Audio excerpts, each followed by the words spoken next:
Mis hermanos y amigos, bienvenidos a todos a este nuevo video con el pastor Alfredo Gavarri.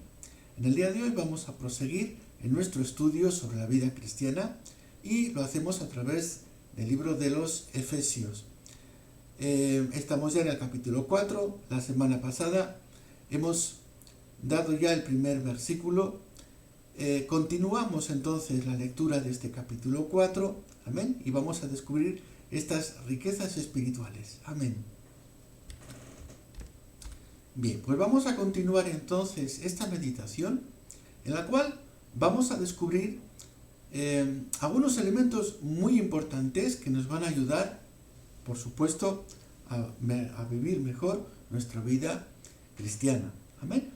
Vamos a volver a leer desde el primer versículo y avanzaremos después poco a poco. Okay.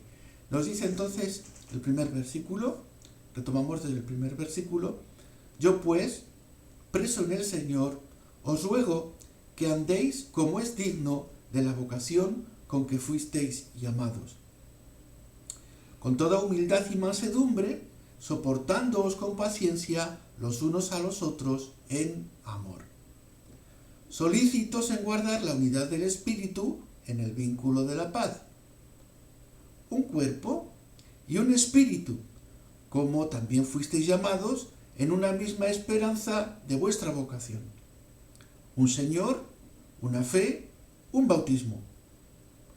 Un Dios y Padre de todos, el cual es sobre todos y por todos y en todos. Amén.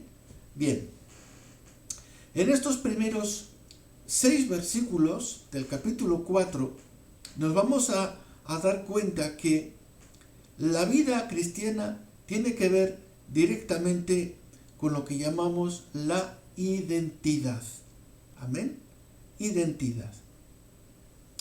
Hoy se habla mucho, es una palabra muy frecuente o un término que se utiliza muy frecuentemente, y es el sentirse identificado, que sea con una ideología política, que sea con una idea, por ejemplo, sobre la ecología, es decir, sobre alguna idea concreta, ¿ok?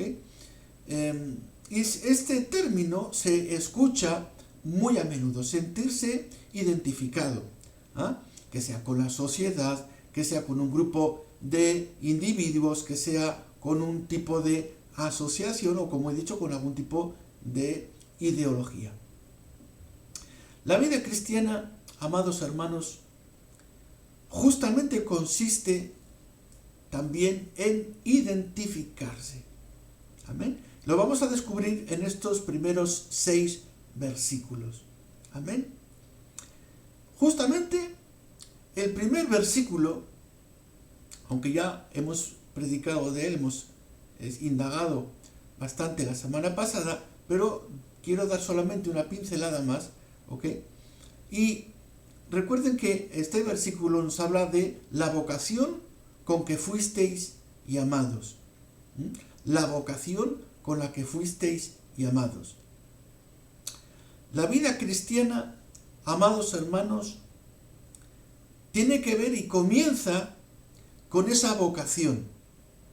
Una vocación que provoca el mismo espíritu en el corazón del creyente.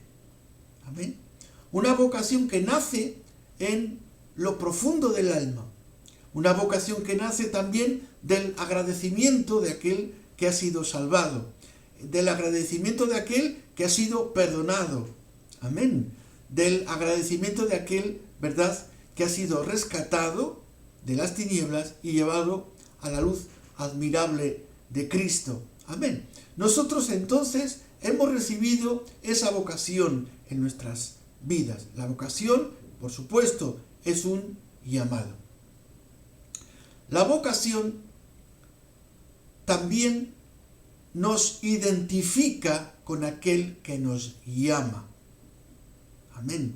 Eso quiere decir que el creyente, cuando siente ese llamado del Espíritu y crea en él esa vocación, es decir, el deseo profundo de agradar a aquel que lo está llamando. Eso es una vocación. ¿Mm? Cuando hablamos de vocación lo podemos entender como aquello que hacemos que está por encima de nuestras obligaciones. Ahora estoy hablando en sentido humano. Lo explico para que podamos entendernos y no dé lugar a equivocaciones. Amén. Hay médicos que no solamente son médicos de carrera.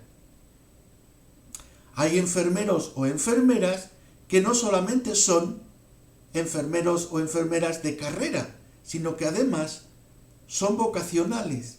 Es decir, que van a ocuparse de los enfermos con una dedicación muy especial que sobrepasa con mucho sus obligaciones. ¿Ah? Entonces eso lo llamamos vocacional. Una persona, un médico o una enfermera, que realmente tiene vocación, que no solamente es por profesión, que no solamente es por la remuneración económica, sino que además ese médico, enfermera o enfermero se siente identificado con la persona de tal manera que se dedica en cuerpo y alma, ¿eh?, para que ese paciente sea atendido lo mejor posible. Amén. Ahí hablamos ya de vocación. En el ámbito espiritual, cuando hablamos de vocación, estamos hablando de que el Espíritu Santo provoca en nosotros ese deseo de servir a Dios, pero hacerlo de una manera muy especial. Amén. Muy especial. Ponemos en ello todo nuestro empeño. La palabra nos recuerda, por ejemplo, que cuando amamos a Dios, no nos olvidemos de hacerlo con toda nuestra alma, con toda nuestra mente y con todas nuestras fuerzas. Amén. Igualmente, cuando nosotros comenzamos nuestra carrera espiritual, debemos de cerciorarnos, de darnos cuenta de que lo estamos haciendo con esa vocación para Dios. Amén. Decía antes que la vida cristiana tiene que ver con la vocación, también tiene que ver con la identidad, es decir, identificarse con lo que estamos haciendo. Amén. Gloria al Señor.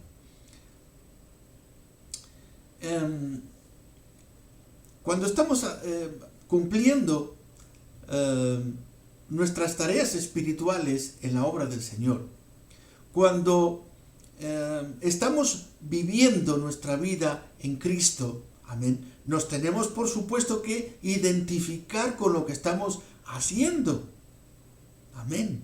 Y podemos hacernos una pregunta más. ¿Ah? La pregunta es la siguiente. ¿Se siente usted identificado con la iglesia? ¿Se siente usted identificado con sus hermanos en Cristo? ¿Se siente usted identificado con Dios? Amén. Es la gran pregunta. ¿Por qué? Porque el sentirse identificado con esta causa, pues, es el kit de la cuestión. Es decir, es el todo. Saber si nos sentimos realmente identificados con lo que estamos haciendo. Amén. Y eso va a diferenciar si lo que hacemos, la vida en Cristo que estamos viviendo, lo hacemos con vocación, con verdadera vocación, o hay intereses de por medio. Amén. Que toda la gloria, la honra y la adoración sea para nuestro Señor y Salvador Jesucristo. Amén. Bien, terminado esta última pincelada sobre el verso 1. Continuamos entonces a partir del verso 2, donde nos dice, voy a retomar el verso primero para entrar mejor en el segundo. Dice: yo pues preso en el Señor, os ruego que andéis como es digno de la vocación con que fuisteis llamados. Y ahora prosigue: con toda humildad y mansedumbre, ¿Ok? Hemos sido llamados, amén, a esta vocación, y subraya el apóstol, con toda humildad y mansedumbre. Amén. Si hay algo que cada uno de nosotros debemos aprender diariamente, es la humildad y la mansedumbre. Amén. Humildad y mansedumbre. Bueno, hago un pequeñito paréntesis aquí, un paréntesis para decir nada más que cuando pedimos humildad a Dios, cuando pedimos paciencia, cuando pedimos mansedumbre, cuando pedimos estas cosas, no es que Dios vaya a coger una varita mágica, ¡pum! ¡Hala! Toma la mansedumbre. Eso no funciona así. ¿Ah? No funciona así. No funciona de ninguna manera así. ¿Cómo es que Dios actúa? ¿Cómo es que Dios nos hace pacientes? ¿Cómo es que Dios nos hace humildes? ¿Cómo es que Dios nos hace más mansos? Pues provocando situaciones límite en nuestras vidas para que seamos capaces, con ayuda del Espíritu, de poder desarrollar esa humildad, esa mansedumbre, esa paciencia, etcétera, etcétera. Es decir, inmediatamente cuando nosotros estamos pidiendo humildad y mansedumbre y todas esas cosas, inmediatamente Dios nos mete en la prueba. Es decir, estamos dando semáforo verde, ponemos el semáforo en verde para que Dios nos meta en el horno de la prueba. Gloria al Señor. ¿Ah? Voilà. Ahí estamos. Así que no te extrañes cuando pides paciencia y humildad y mansedumbre, ¿ok? Que te ves envuelto de pronto en pruebas, ¿ah? Y no tiene que sorprenderte. ¿Por qué? Porque esas pruebas que Dios provoca, ¿ok?, en ti, alrededor de ti, es justamente la escuela que tú necesitas para tener humildad, mansedumbre, paciencia, etcétera, etcétera. Gloria a Dios. Todas estas cosas que vemos acá, mis amados hermanos, son muy necesarias en la vida cristiana. No podemos pasar de estas cosas, no podemos prescindir de estas cosas si queremos vivir una verdadera vida del Espíritu. No se puede. Amén. La vida cristiana funciona de esta manera y no hay otra. ¿Ah? Siempre lo digo, esto es así. Gloria a Dios. Amén. Si decides a partir de hoy, amén, o ya has tomado la decisión en estos días de vivir realmente la vida cristiana con Dios, amén, pues tienes que darte cuenta que todas estas cosas son necesarias en nuestras vidas. Amén. El tener humildad, mansedumbre, templanza, el tener paciencia, el tener amor, todas estas cosas son necesarias en el creyente. Amén. Fíjense cómo remata el verso 2, dice, con toda humildad y mansedumbre, soportándoos con paciencia los unos a los otros en amor. Gloria al Señor. Sabemos que la locomotora que arrastra todos los demás vagones es el amor. El amor es la máquina, es la locomotora que va arrastrando detrás todos los vagones. Todo lo tenemos que hacer en amor y por amor. Por eso estamos hablando desde el verso primero de que todo esto tiene que ver con la vocación y con la identidad, con qué nos estamos nosotros identificando. Amén. La palabra de Dios y el Evangelio nos exhorta al mismo tiempo que nos invita a que todo lo que hacemos en Dios lo estamos haciendo con humildad, con mansedumbre, nos estamos soportándonos los unos a los otros. soportarse puede resultar a veces difícil si vemos diferencias. El Evangelio nos insta a que veamos a los demás como a nuestros iguales. Es decir, que no haya diferencias en nuestro alrededor. De esa manera, nosotros todos podemos soportarnos mejor. Amén. Ahora, cuando yo pienso que soy diferente en el sentido de que soy mejor, hago las cosas mejor, valgo más que los demás, ¿ah? Y entonces automáticamente estoy menospreciando a los demás. Difícilmente voy a ser capaz de poder soportar a los que están en mi entorno, porque de alguna manera yo me estoy creyendo superior a ellos. Por esto el versículo 2 comienza con la palabra ahí, humildad. ¿Ok? Humildad, mansedumbre. El versículo 3, vamos a pasar al versículo 3, y nos dice, solícitos en guardar la unidad del Espíritu en el vínculo de la paz. Este versículo es bastante importante y les voy a decir el porqué.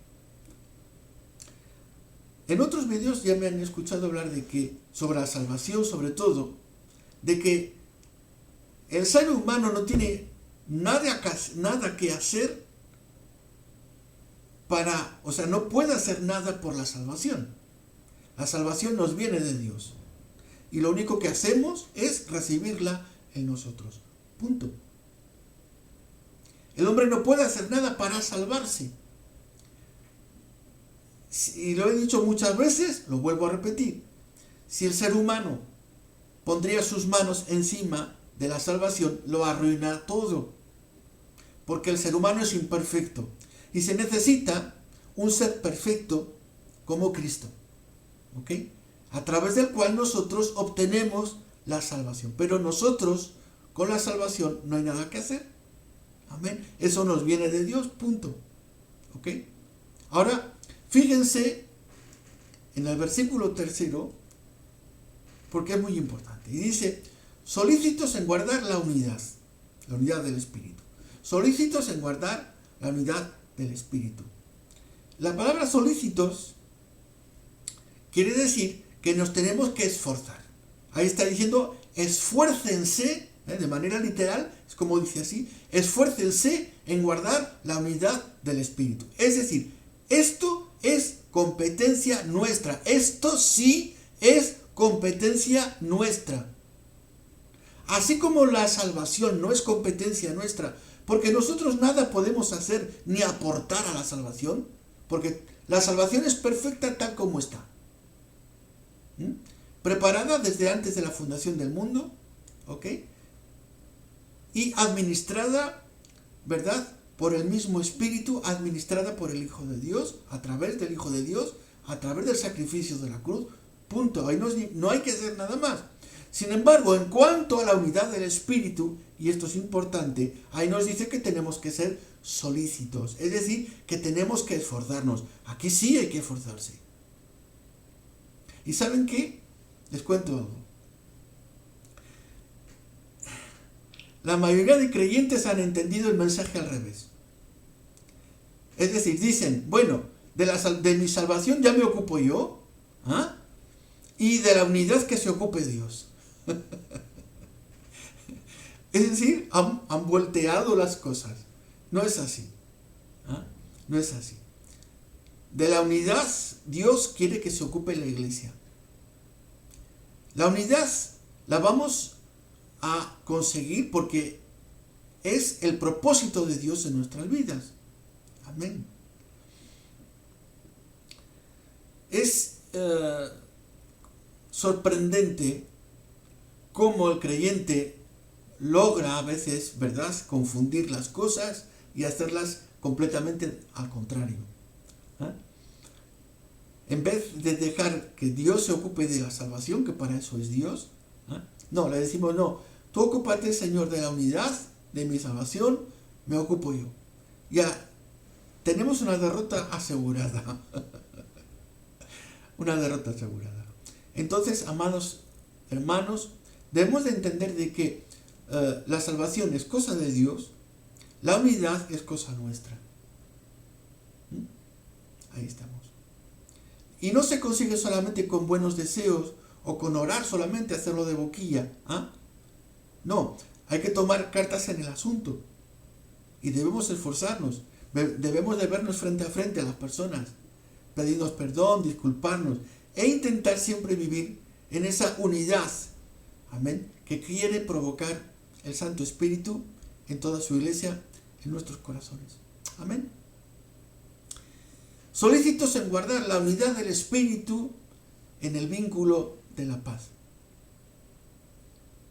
La palabra vínculo significa aquello que une, aquello que sujeta, aquello que tiene firmemente agarrado. Eso es la palabra vínculo, aquello que nos une, la palabra dice que nos vincula, es decir, que tenemos que ver con algo, ¿ok? El vínculo de la paz. Y esta palabra, por supuesto, es muy importante también. ¿Por qué? Porque resulta que todos los creyentes tenemos un vínculo. Ahora usted me puede decir, ya, pero bueno, yo con Dios quiero tener vínculo, pero con fulano, mengano y sotano, pues un poco menos, porque no lo soporto mucho. Pero la palabra de Dios es clarísima. Dice que tenemos que esforzarnos en guardar esta unidad del Espíritu en el vínculo de la paz. Hay un vínculo. Y todos estamos vinculados en lo mismo. Amén. Y estamos todos llamados también a guardar la paz entre nosotros. Es decir,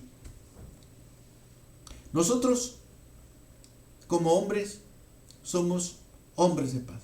Y las mujeres de Dios, como mujeres de Dios, son mujeres de paz. Tienen que buscar la paz. La mujer de Dios tiene que buscar la paz. El hombre de Dios tiene que buscar la paz.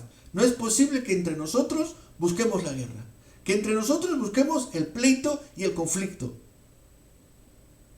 Y andemos después pidiendo a Dios que Él haga la paz. No. Porque eso nos concierne a nosotros. Es algo que Dios nos hace a nosotros responsables de ello. La paz depende de nosotros. Amén. La paz depende de nosotros. Nos habla después el verso 4, y aquí es donde vamos a ver la unidad a la cual Dios nos está llamando. Vamos a ver esto a partir del verso 4. Vamos un minutito. Bien, decía entonces que el verso 4 nos indica justamente hacia qué tenemos que ir. Es a la unidad. Quiero aclarar de que estar en unidad los unos con los otros no significa de que por ende tenemos que pensar todos igual. ¿Ok? Porque eso es imposible. Eso sería una completa utopía. ¿Ok? El que todos los creyentes, el que todas las denominaciones piensen igual, eso es una completa utopía porque es imposible. Como seres humanos somos seres independientes. Cada ser humano es una entidad en sí misma. Y como entidad somos independientes unos de otros. No tenemos todos una cabeza, no, cada ser humano tiene su propia cabeza y tiene su propio intelecto y tiene sus propias reflexiones y tiene sus propias opiniones. Sin embargo, Dios nos llama a la unidad a pesar de que podamos ser tan diferentes en nuestro carácter, en nuestra personalidad, en nuestra manera de ser y también, por supuesto, en nuestras ideas. Para ello, justamente, el versículo 2 nos vuelve a advertir que la carrera espiritual con humildad, con mansedumbre, soportándonos con paciencia. Gloria a Dios. La unidad no quiere decir que todos tenemos que pensar igual. Cada uno es libre de pensar. ¿Ok? Pero lo que pide Dios es que guardemos unidas. Amén. Ahora, cada quien ha interpretado esto de manera muy personal y ha interpretado la palabra de Dios de manera muy privada. ¿Ok? Como esta persona no piensa como yo, entonces este ya no es como yo, fuera. ¿Ah? Fuera. La unidad la guardo solamente con mi grupo, pero con los demás grupos no quiero guardar unidad. Pues resulta que ahí no estamos cumpliendo para nada, pero para nada, los mandamientos de Dios, las encomendaciones y las recomendaciones de Dios. Evidentemente que cada uno tenemos nuestras propias ideas. Uno piensa de una manera, otro piensa de otra. Pero no por ello tenemos que estar divididos. Porque quien predica la división es el diablo. Y quien predica la unión es Dios. Ahora, ¿a quién quiere seguir usted? ¿Al diablo o a Dios? Amén. Por ello es importante que todos nosotros encontremos el vínculo. Lo tenemos aquí. Tenemos que encontrar el vínculo. ¿Qué vínculo tengo con mis demás hermanos? ¿Qué vínculo tengo con las demás denominaciones cristianas? Que sí, que piensan diferente. Pues por supuesto que piensan diferente. Pero eso no debe de ser un impedimento para que haya un vínculo entre nosotros. Ese vínculo, mis amados hermanos, es Cristo. Es lo que nos une a todos. Y es lo que justamente Pablo nos va a recordar ahora. A partir del verso 4 nos dice: un cuerpo y un espíritu, como fuisteis llamados también en una misma esperanza de vuestra vocación. Dice: un Señor, una fe, un bautismo, un Dios y Padre de todos, el cual es sobre todos y por todos y en todos. Amén. Ese es el vínculo. Muchos, por supuesto, han perdido este vínculo desde hace generaciones y buscan la unidad únicamente dentro de su grupo, dentro de su burbuja, dentro de su denominación, ¿ok? Sin buscar la unidad con los demás. No hay 50 iglesias, hay una sola iglesia. No hay 40 Cristos, hay un solo Cristo. Hay una sola sangre que nos ha salvado. Hay un solo Padre. Amén. Es un solo Señor, una sola fe, un solo bautismo. Amados hermanos. Amén. Cuando entendamos todos esto, amén, seremos capaces de volver a encontrar el vínculo que nos une a todos los cristianos. Seamos de la denominación que seamos. Amén. Un cuerpo y un espíritu, como fuisteis también llamados en una misma esperanza. Amén. ¿Qué esperanza tenemos? ¿Cuál es su esperanza? También es una pregunta que debemos hacernos en el día de hoy. ¿Cuál es mi esperanza? Es decir, ¿yo por qué estoy luchando? ¿Por qué me estoy esforzando en las cosas de Dios? ¿Por qué cada día leo la Biblia? ¿Por qué cada día me pongo de rodillas a orar? ¿Por qué cada día me esfuerzo de ser no solamente mejor persona, sino también mejor cristiano? ¿Por qué? Tengo que volver a plantearme. Y en el día de hoy, amados hermanos, los tiempos son tan difíciles que debemos de replantearnos muchas cosas. Entre otras, ¿cuál es la esperanza que nos mueve? Amén. ¿Qué esperanza te está moviendo? Amén. Cuando predicas la palabra, ¿qué te está moviendo? Gloria a Dios. Aleluya. Una misma esperanza. Amados hermanos, hay un solo destino para todos los creyentes, para todos los cristianos. Y es estar un día en la presencia de Dios. Ese es, digamos, el destino común de todos los cristianos. Gloria al Señor.